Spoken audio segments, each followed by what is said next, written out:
This is Coach Jason Ballard, and I'm a business wingman. Over the years, I've learned a lot from working in our family construction business, serving as a senior officer in the United States Air Force, and running 12 different organizations around the world. Many people helped me get to where I am today, and it's my mission in life to serve as a personal wingman to others. That's what this podcast is all about, providing knowledge, tools, resources, and mentorship to help people soar to their highest altitude.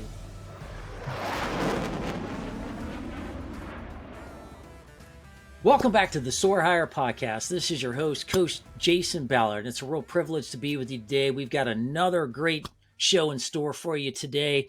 Today, we're going to be talking about one of the most important aspects of our lives, but it's also one of the things that we take for granted the most. Can you guess what that is? Well, here's a clue. We're talking about our health. Us being healthy and thriving and be the best we can be in our day-to-day lives. If you don't have your health, then what do you have? Not much, right? Well, today we're going to be talking with an expert. We're going to be talking to a medical doctor that's going to help us figure out how to be healthy, how to live a healthier, happier life with all types of new things and new approaches and ways to manage that may or may not be in line with the things you may be familiar with already. So today, I want to welcome an awesome person to the show. It's a real privilege to have him on this show. Today, we welcome Dr. Peter Swanz to the show. Dr. Swanz is the CEO of a company called Vital Force Naturopathic. I think I said that right. He'll probably correct us here in a minute. It's a real fancy medical term, where he helps people achieve their health goals with personalized health plans. I love that. Everything from skin issues to losing weight to aches and pains to anxiety and depression. He helps people with all of these different types of things with innovative approaches, holistic medical approach best suited for each patient. He's also a public speaker. And what I found very interesting is a stand-up comic. I've never met a doctor that was a stand-up comic. So maybe we'll get some funny jokes or something today. So Dr. Swanz, thank you, and welcome to the show. Hey, Jason, thank you so much for having me. I'm glad and excited to be here. So I think it's going to be fun. Well, I can't think of a more important topic in today's day and age, coming out of a pandemic and people worried about their health and just how that is changed our lives, made us think about things a little bit differently. Unfortunately, we lost folks through that and other folks, that may not have passed away had felt the effects of COVID and other types of things. And so I think it just helps us maybe focus a little bit on the most important things about life, and which is our health. And so share with us a little bit more about your background and how you got into this and some of the different types of things you do in your practice. Yeah. Well, thank you. For me, I really was going a more conventional route. That was sort of the way I was oriented and pointing when I was doing my undergrad, and I was a biology major. And, this is now nearly almost 30 years ago, I guess, which is crazy, heading into college. But it was at a time when the insurance industry was really flipping around, and we were moving into the HMOs and the PPOs. And, I went to a smaller liberal arts college, and we spent time discussing things, philosophizing on what was happening in the world, and, being pre-med, talking about the changes in insurance, and appointments are going to be shrinking down, and practitioners aren't going to really know the patients aren't going to know the practitioners. And in all honesty, a lot of the fellow students that I was in class with, I was like, it was really easy to talk to them about our organic chemistry or physics test that was coming up, and not so easy to just talk with them like a normal human being and how's it going? So for me, I had this, story in my head. I'm like, medicine is moving in this direction, which is disconnecting the practitioners from the patients. And it's really attracting more and more people that seem like they would be better researchers than healers.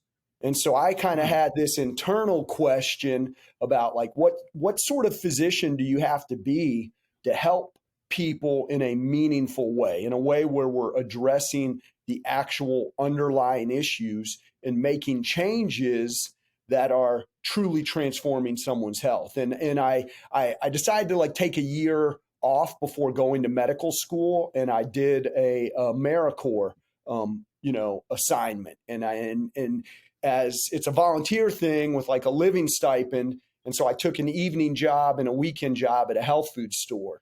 And that's where I kind of hung out and started reading about, food sensitivities and lifestyle. And these things were all clicking with me.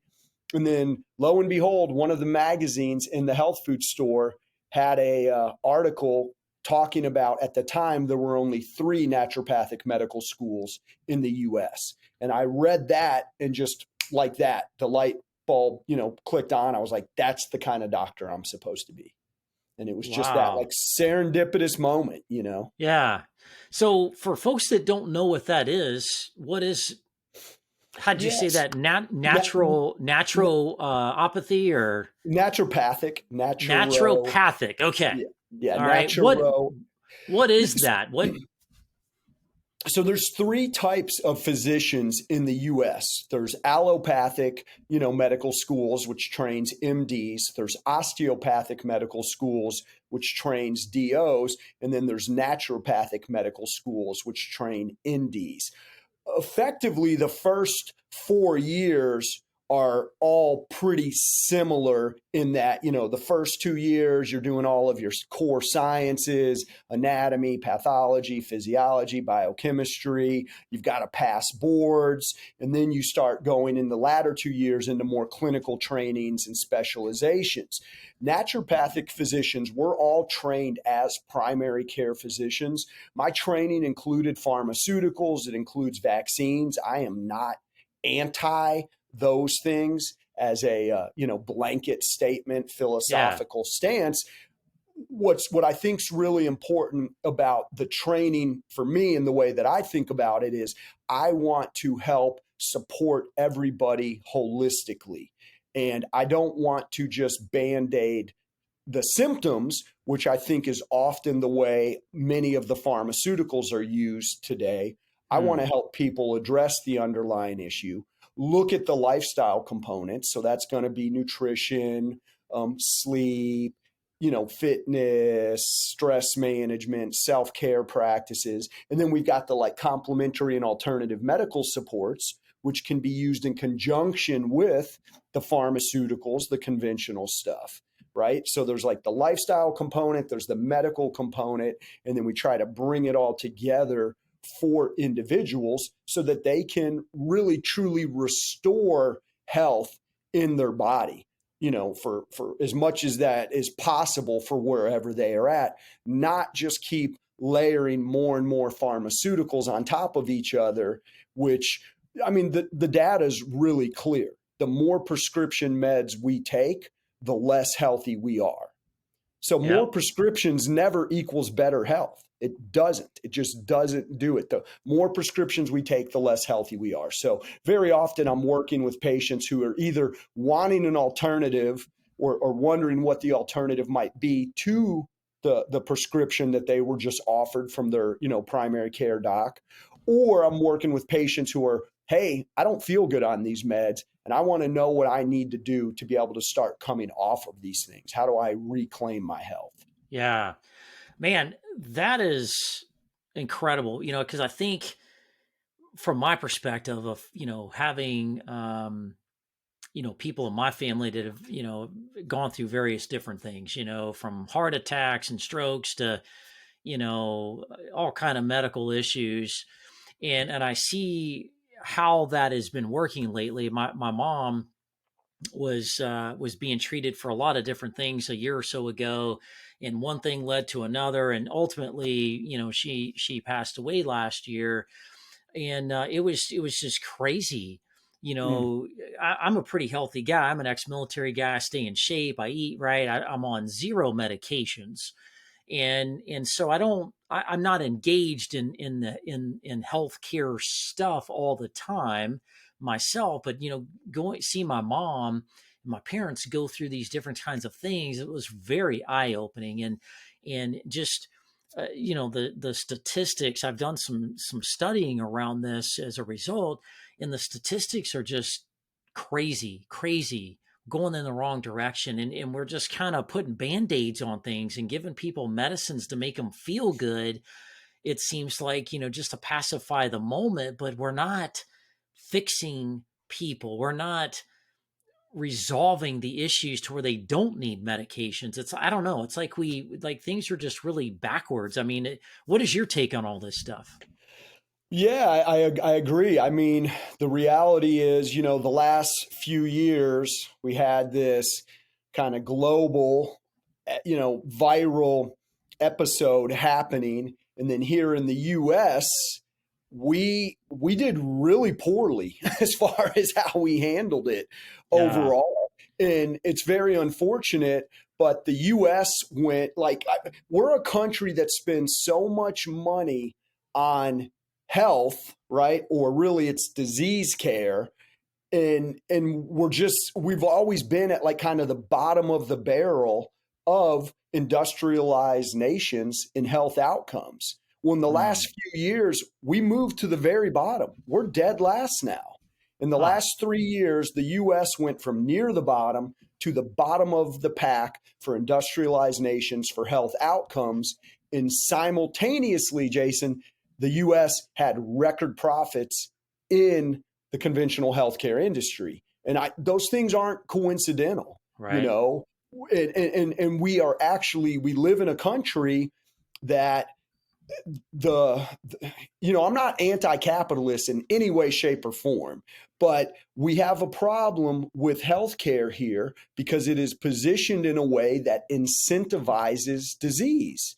Meaning, Mm. when patients are sick, the meds they're on, the procedures they need, the appointments, there's more money being made for everybody involved when patients stay sick. And if a Mm. patient becomes truly healthy, independent, that system has now lost a customer. And that's, it's problematic as the customers, because I think most of us today want to be healthy. We want to feel good. Right. We want to prevent chronic diseases and long-term consequences. And realistically, the virus that was going around, it was impacting the most sick among us. And so it was really a flashlight just shining on, hey, these chronic diseases that so many people are dealing with, when something like this comes along, all of a sudden it's acute now. Now you're acutely in trouble. Right. And that's different because the sort of insidious nature of the chronic diseases today, people think they can change it. They always just, I'll be able to do it. I can get ahead of it, next week or the next month or after my birthday. And, people keep putting it off until it's too late. And then Yep. that's when it's really unfortunate. So for me, I'm just, I want to encourage people to think about their health in a proactive way and ultimately to be willing to take responsibility for their own health.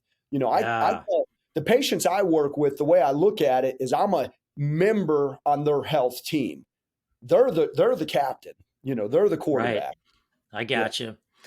Well, I'm glad you brought that up because I want to kind of shift the conversation a little bit because the numbers are alarming. I don't think people really are paying attention to this stuff as much as they need to be. And so I'm going to rattle off some things here. I want to kind of break it down and get your input on it and Okay. see, kind of what's going on here, because at the end of the day, I think we've got a real, real challenge in America. Like COVID would, like you said, just shined a light on some things and got people's attention, got them thinking, hey, are my priorities really right here? Am I really as healthy as I need to be?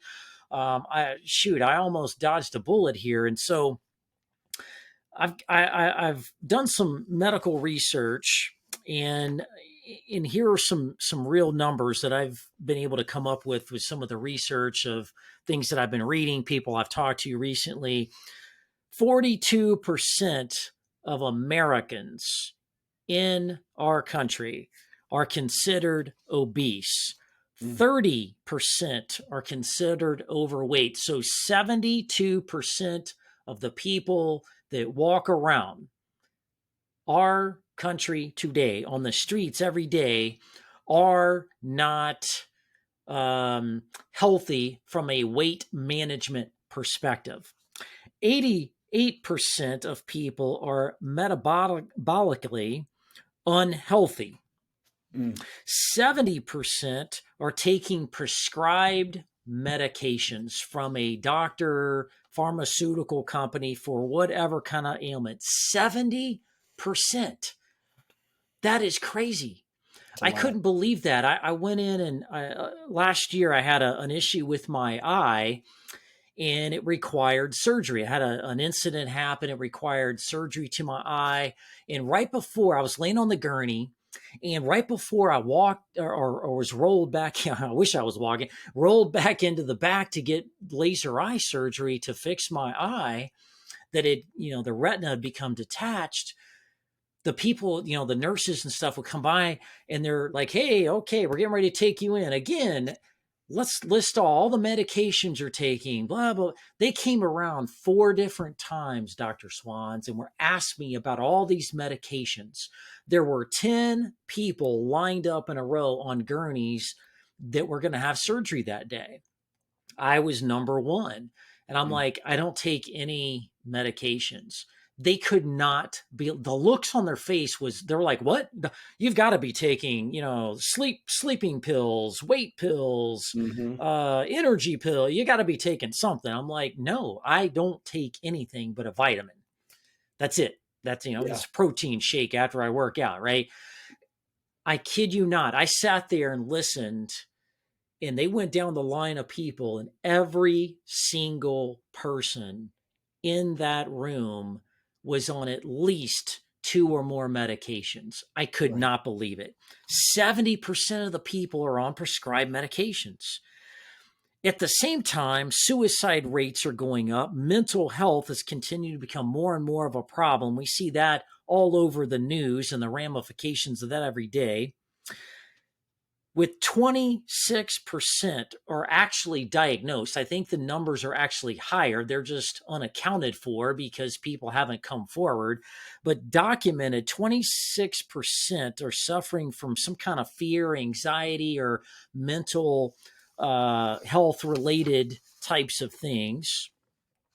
So all of those things overshadowed with these facts. Access to healthcare is decreasing. There's becoming a national shortage of healthcare workers, doctors, and nurses. Healthcare costs continue to skyrocket. And healthcare just seems to be getting more and more complicated and confusing. So, Doc, given all this data, what the heck is going on? Why is it going this way? Why are we in this situation? Why are people becoming unhealthy? Why? I mean, the short answer for the big picture, I think, has to do with political leadership and lobbyists. We've become a country where special interest groups ultimately dictate policy. It's like, they've done surveys about genetically modified foods and whether or not people think it's reasonable that that's disclosed. And it's a nonpartisan issue, Jason. It's like 85% of the population believes, oh yeah, we should know if something we're eating is genetically modified or not. And they don't have to disclose it. The only place we can be certain something's not genetically modified is if it's organic.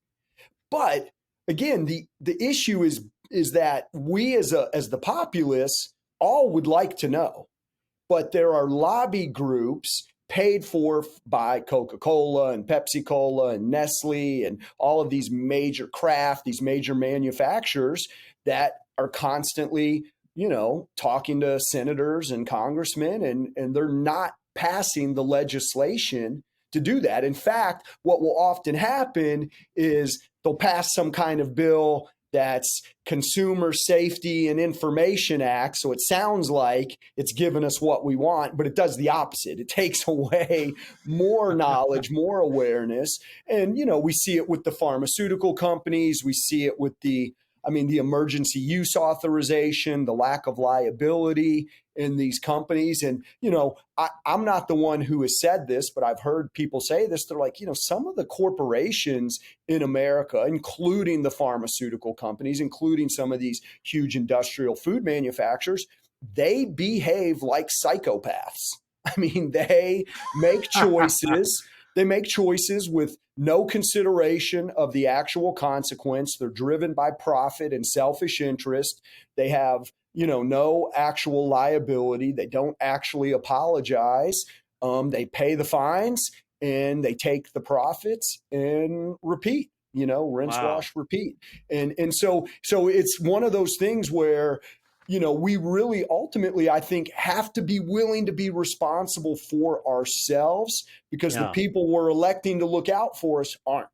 And they're not informed. They're being, again, directed by the monetary,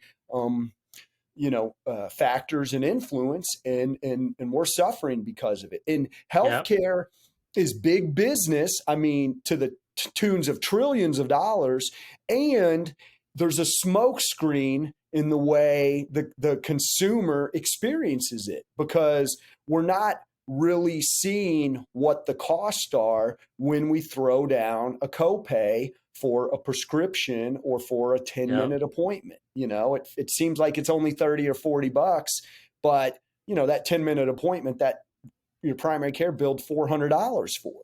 And Yep. most people wouldn't have paid $400 for that 10-minute appointment out of pocket.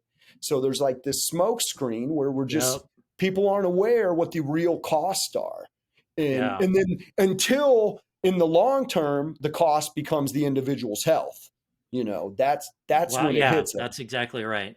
Yeah. Yeah, that's amazing. My brother's wife was going to go and have a simple procedure where they were going to kind of go up through her nostrils, and she had some sinus issues, and they were going to kind of clean some things out up there. Not a big deal, a little bit of a local to kind of put her at ease, but not, this isn't surgery, right? They're not doing reconstructive surgery, just going up in there and cleaning out those sinus cavities and making her feel better.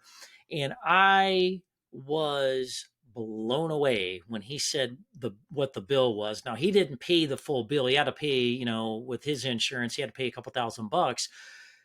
But even at that, I'm like, what? He's like, oh no, the medical provider billed the insurance $19,000 for a 30-minute procedure, in and out kind of a thing, right? I was just blown away. It's just crazy. So yeah, I think you're right. So we've got, I think things are just so big, it's hard to keep track of everything. So our politicians, I don't know if they're all, I don't think they're all crooked and just out to screw everybody over. I think most of them are good people trying to do good things, but it's just they don't understand it. Healthcare is Right. complicated, and unless you're a medical doctor and you really spend a lot of years in the business like you don't really truly understand it. And so the things that our politicians are responsible for is everything, national security to diplomatic relations to healthcare to border security to Right. whatever, right? So their amount of time and knowledge in these areas to make really the best decisions possible is limited. And then you do have special interest groups, you do have other educational groups that are trying to do their best, but there's only so much time in the day. There's a lot of issues, a lot of challenges on any given day. Anything can happen that can divert their attention. Another school shooting or something happens, and Right. we're not solving the healthcare problem again, right? So I think it's just complicated. It's just bureaucratic. I think another thing too is the transparency in it, right? There's just a lack of transparency Hmm. because people don't really fully understand what is all in that bill and what all this stuff really cost. It just blows people away. And so I think something's got to happen there because people are relying on this because people trust doctors. Yeah. They trust these, folks like you that are trying hard to help people, make them feel better, and drive them to the right path. But doctors are overwhelmed. I mean, look at the statistics. There's not enough doctors and nurses to go around to see everybody, so they got to get them in, get them out, just to be able to get to as many people as they can in their community. So it's a really tough challenge. Um, And I think a lot of the practitioners are frustrated too. oh I yeah, mean, I think a lot of they feel stuck in the system, but don't have a path out. Although quite a few are moving out of the insurance models, they're going into yep, like concierge, or doing more functional medicine. Trying to find another path that gives them just a better feeling about what they're doing day in and day out, because I think most doctors get it that if they're just writing prescriptions for statins, it's really in some ways a disservice to the patient, because the patient's just going to take yep, it and then be stuck on it until they get on the next med. And the real sad thing again is how slowly the chronic diseases are developing in people. I mean, again, like, COVID was kind of like, oh, it's an acute situation, but it was only really impacting those people who were chronically sick, which to me is like ding ding ding, like pay attention. This is, we're getting the sped up process. But so many people with chronic illnesses, they don't do things to change and address it. And then yeah, ultimately what happens, the last 6, 12, 18, maybe even 2 years of their life, because the trajectory just keeps moving in the wrong direction, they get, that's when it all hits them. That's when they're stuck in and out of, assisted living facilities, intensive care units, ambulance ride back and forth to the hospital, yep, to the dialysis center. And the reality is, for many people in America, the majority of money ever spent on their health will be spent in the last 1 to 2 years of their life. And it's wow, it's that's just interesting. poor. Yeah, Yeah, yeah. I mean, it's more than half of of all the money ever spent, and mm, effectively, that's money being thrown at keeping somebody with no quality of life, no health, vitality, yeah, alive. I mean, dragging out the dying process. And again, it's money, money, money going into the system, but it's not really impacting people in a significant way. And it's yeah, unfortunate, and it's unfortunate again how we handled the last 3 years, because there could have been an opportunity to use that on a much broader level about, educating people about the yeah, lifestyle supports and all of the other complementary and alternative things that could help people fight an infection and then start moving them in the actual direction of health. yeah. So, So we've talked about kind of the broader aspects of what's going on with the statistics. I mean, they're going in the wrong direction. We've got to make some different decisions. I mean, the politicians can only do so much. The healthcare organizations and the doctors and the professionals can only do so much in a day. Let's talk about the other side of this coin. And you alluded to it a minute ago.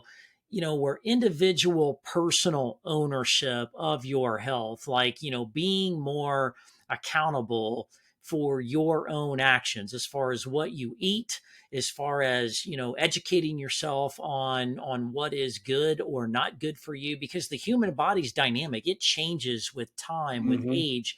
There are things I ate as a 20-year-old that I can't eat right now, that I just, my taste buds, everything changes, right? And it's an educational process of how to navigate through this and stay healthy, and what to look for, and at what age do things start happening and that you may be at risk for, and your family background, right? All of these things are individual factors. But so what can people do since, the system out there can't solve it for us. There's no easy button. We have to take control of our own decisions and actions on an individual level. So, what are the things you're seeing with patients? What are the things that we can be thinking and doing differently to own our own health more than a lot of the folks we've put in a statistic today? Yeah, I mean, I think for just acknowledging, recognizing that it has to happen like that. No one else is going to come in and fix it for us. And then in some ways, I think it's almost like considering yourself as your own experiment, because there isn't a one path fits everyone approach to health and wellness. Yeah. And, I tell patients all the time, I don't expect you to eat exactly the way I try to eat, and I don't eat the way I know I should eat day in and day out, right? It's not about perfectionism on this journey called life. It's about persistence, and it's about awareness, and then making informed decisions. I always tell patients there's never been a study that shows that eating more vegetables is bad for your health, right? So just Right. really focusing on bringing in more nutritionally dense foods, that's a starting point. Stabilizing blood sugar and insulin levels. That's another really important piece. Whether or not somebody has a kind of potential to develop diabetes, eating in a way that causes a blood sugar and then an insulin spike is always going to cause more inflammation. It's always going to cause more stress in the body, and it's going to tell the body to store what was eaten as fat. So whether you're heading in the direction of diabetes or not, blood sugar and insulin spikes are problematic. And if you're not heading in the direction of diabetes, those same eating patterns will contribute to heart disease, autoimmune conditions, cancer development. So there's like these kind of overall principles that I try to help share with patients to help them grasp why we're then making the change. Right? Because if you have an understanding of what we're trying to do, what we're trying to accomplish, it makes it stick a little better. And Yeah. and and then people can figure that out. And there really is not one path that everyone should be walking.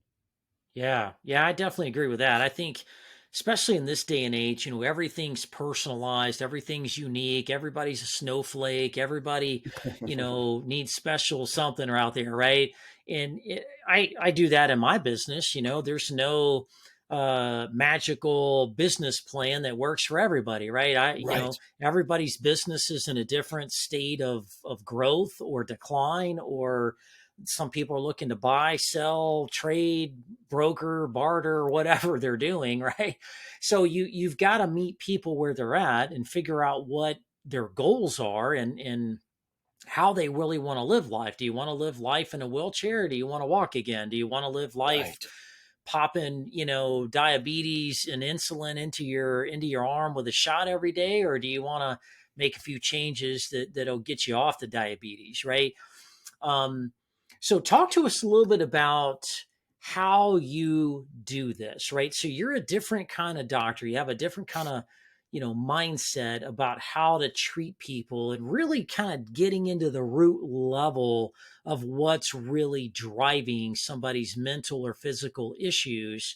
So talk to us about your approach, your methodology, and maybe a little bit about the process you take people through and options you may give them to you know move Yeah. towards a better outcome.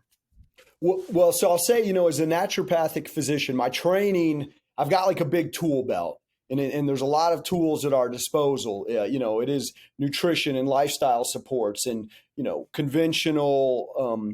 The pharmaceutical is part of my training, but then I'm also trained in Western botanical herbs, Chinese medicine and acupuncture, orthomolecular nutrition, vitamins, minerals, amino acids. I'm trained in homeopathy and hydrotherapy. So I've got this really big tool belt. And my goal, the objective is always to support people holistically. And when we're doing that and looking at transforming health from a holistic perspective, something that's really kind of advantageous about that is we're not putting all the eggs in one basket. We're not saying, Mm. hey, I'm going to just work on my diet to fix my cholesterol and blood pressure. I'm going to hire a personal trainer and I'm going to spend the next 3 months at the gym. We're not just taking one approach. What I do with individuals and or families is we meet and we talk about what's going on. What are the things we're dealing with? How are they impacting us? What, where in your life are you not happy and content with how things are unfolding day in and day out? And then let's talk about goals, right? So you're frustrated because you're overweight and you have fatigue. Well, what does it look like down the road, assuming you can get wherever you want to go? How much do you want to weigh? What's your energy like? Is it because you're getting better sleep, or you're getting more sleep? Like, what are the goals? And then once I have a picture of where somebody is and then where they want to be, what I do is effectively propose a program to them. And I say, hey, you're here, you're telling me you want these things for your health.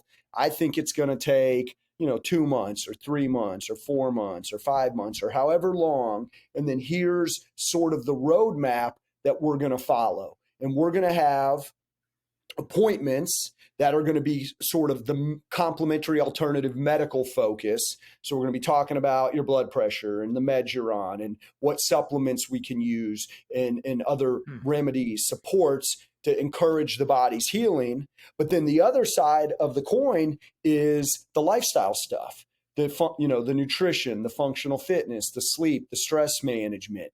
And then what I do, in a way similar to you supporting people, is I do coaching as the glue in between the lifestyle and the complementary and alternative medical supports. And that's how I encourage patients effectively walk beside them while they're on this journey, because it's not easy and it's not something we should be doing alone. We need a team. We need support people around us. And so Yeah, that's giving, awesome, giving, man.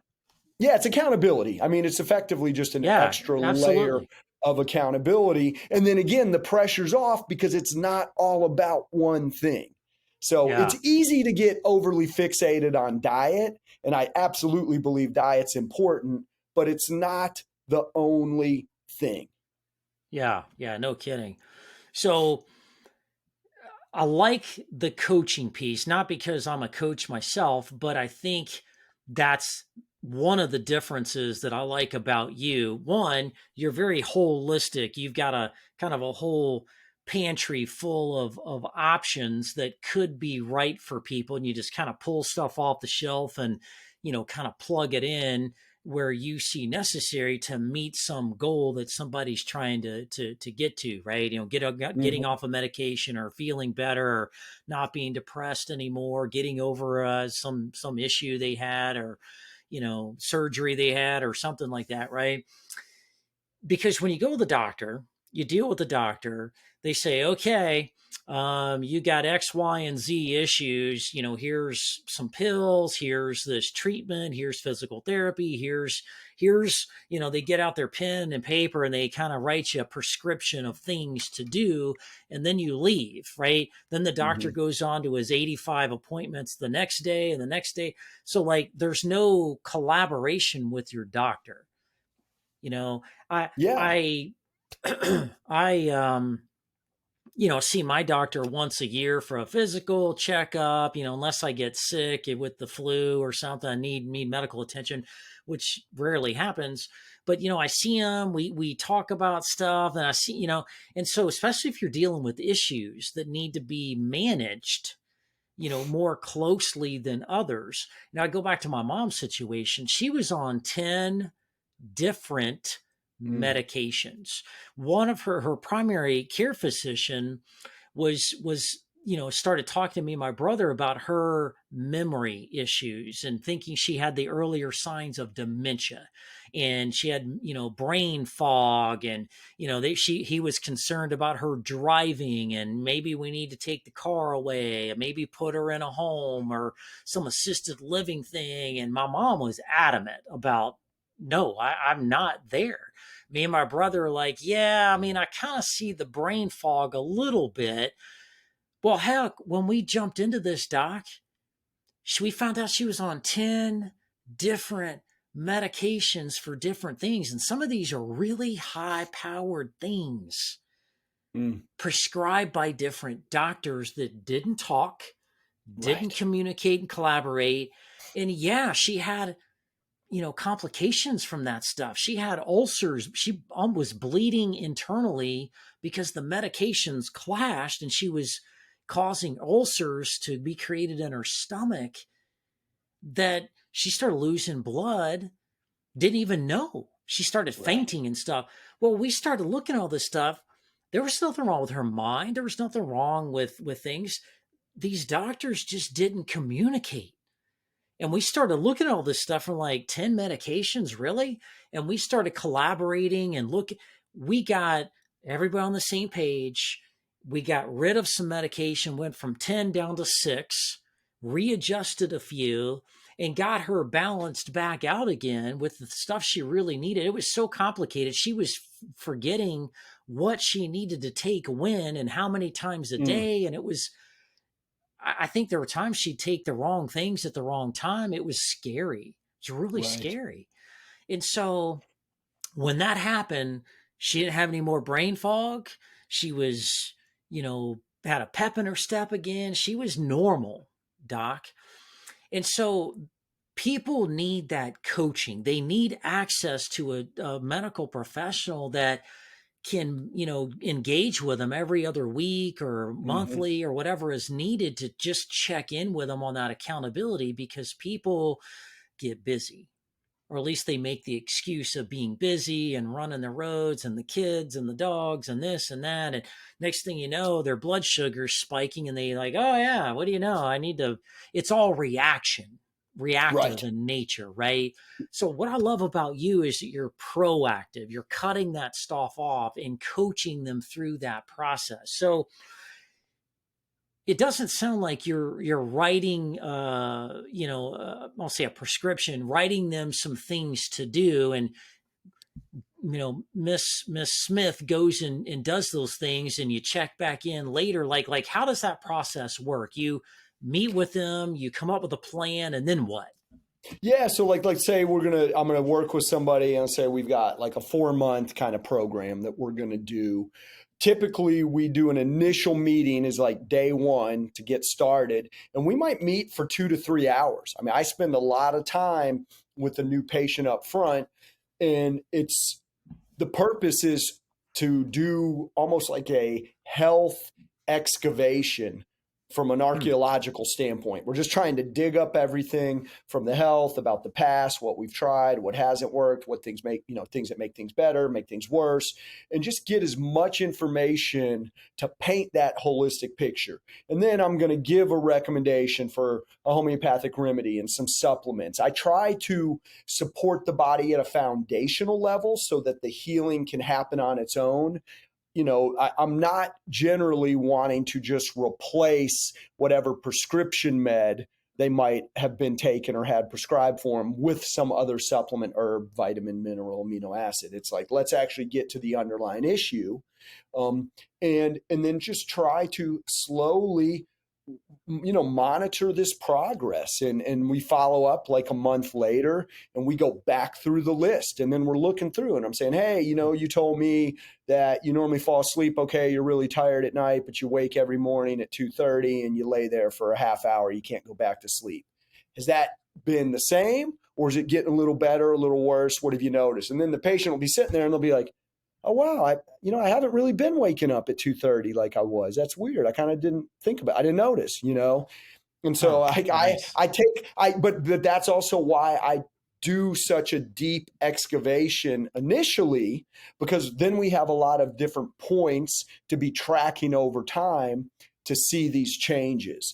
And I think what you were bringing up with your mom, I mean, that's the perfect example of, I don't like the term side effect, because I think if you take something and it causes something, that's a direct effect. I mean, That's true. down Oh. we're not going to try to downplay the significance of the injury or the consequence of the medication, like, so it's an adverse effect. And most meds have adverse effects. And when you start layering meds on top of each other, these effects start compounding. And it's real, it's unfortunate, but I mean, commend you all and mom for being able to get her, off of some of these meds and see how quickly that made a difference, because we are for sure, we're a country that's overfed and undernourished. We're a country that's, overprescribed and like missing the real issues. Yeah. Yeah, I like that. Overfed and undernourished. I haven't really thought about it from that perspective, but I guess that's really true if you think about it. Mm-hmm. So Doc, give us just a quick little story of maybe somebody you've helped, and they came in with X, and you did your process and you treated them, and there was this positive outcome. They got off of medicine, or they lost Yeah. weight, or give us an example of a good news story. Well, I've got one now. I've got a woman now who we're working together, and she's done great. And she was a diabetic, adult onset, but she had gotten to the point where she was dependent on insulin. She was taking 60 units twice a day, which is a lot. She Whoa, was yeah, overweight. She was miserable. Her blood sugars weren't well controlled. And, we've cleaned up the diet. We've got her on some better supplements. She's eating for stable blood sugars and insulin levels. And she has dropped the amount of insulin she needs from 120 units a day to 30 total units a day. oh my So she's gosh, gotten rid of wow, 90 units of insulin, which is it's a financial savings. It's yeah, the more insulin that's going into the body, or that the body is producing, the more we're storing fat, the more we're creating inflammation. So that's she's right. lost, I'm not sure exactly how much weight she's lost, but she's under 200 pounds for the first time in, a decade or more. And, Wow. energy's better. And, she got to a point where she was feeling so good. She took another part-time job for a little while and was just, rocking and rolling, feeling Wow. good, more energy, losing weight, blood sugars under control. I don't know if she'll be able to get off insulin completely, but lowering the insulin burden in the body is always going to be a good thing. It Yeah. just is. Yeah, I worked with a guy. He was probably close to 40 years old, and he weighed close to 400 pounds. He was a really big guy, struggled with weight, and had a couple of close calls. And he did some transformational stuff. Saw somebody similar to you. This was in another place.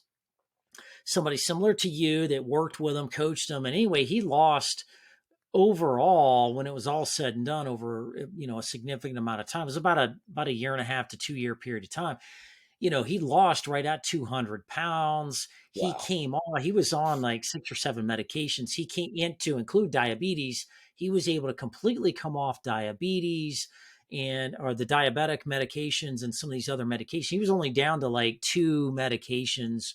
Like one was like for cholesterol, but that was like a hereditary thing in his family anyway, and all of the people in his family, had that issue. So there's only so much you can do, and that's in that situation. But it's just transformational, Doc. And I just one want to say thank you for the great work you do, the sacrifices you make, the immense amount of time and hours you put into the health and well-being of other people so they can live a happier, better life. The American dream is about freedom. It's about getting out there and Mm. living life and having fun and spending time with family and friends and just seeing all of the things in the world that we want to see and experience and just enjoy everything that we are blessed to have, especially in this country.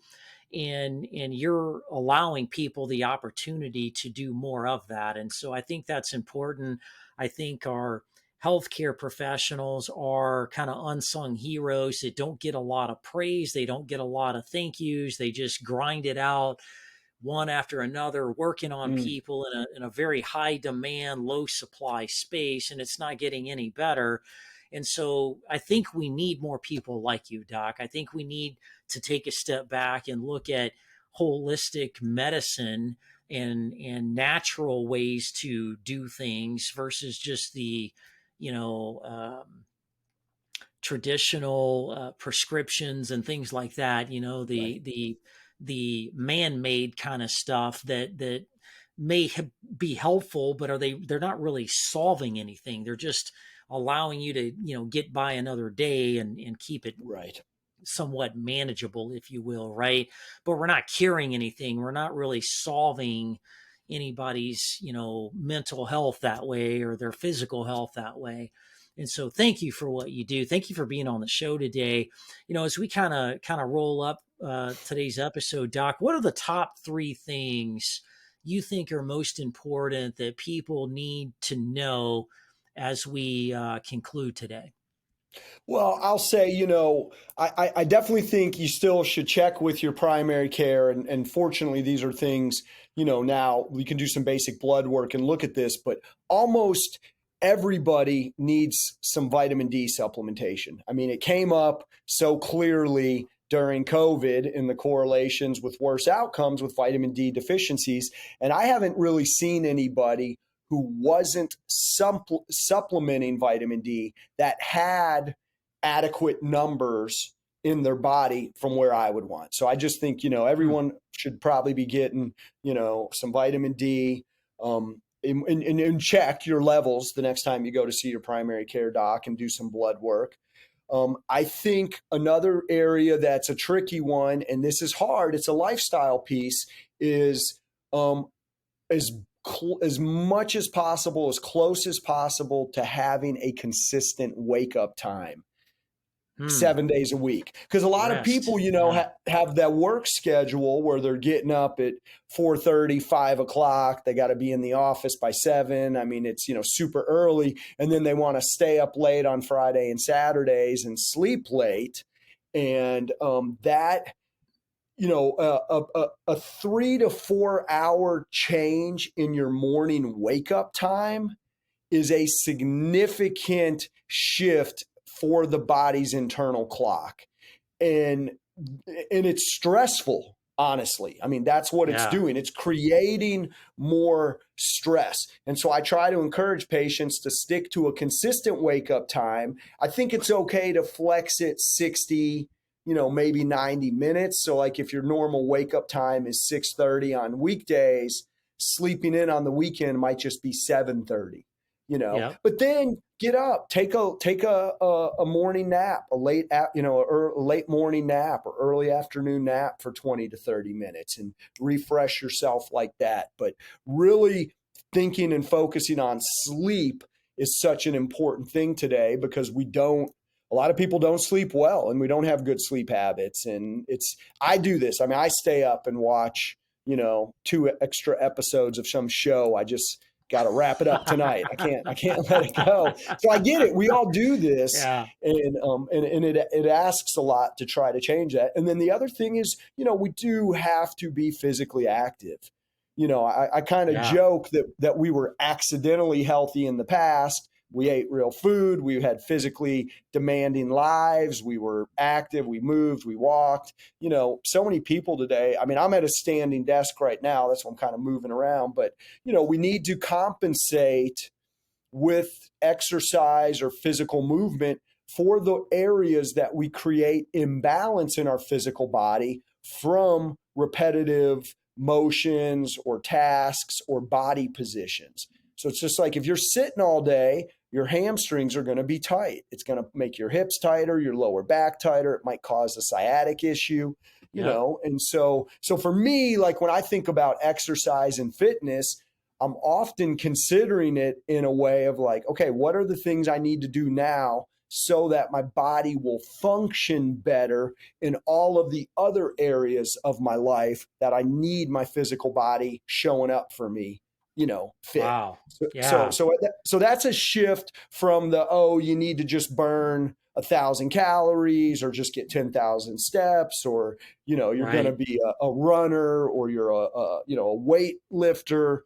Like there's more to holistic physical fitness.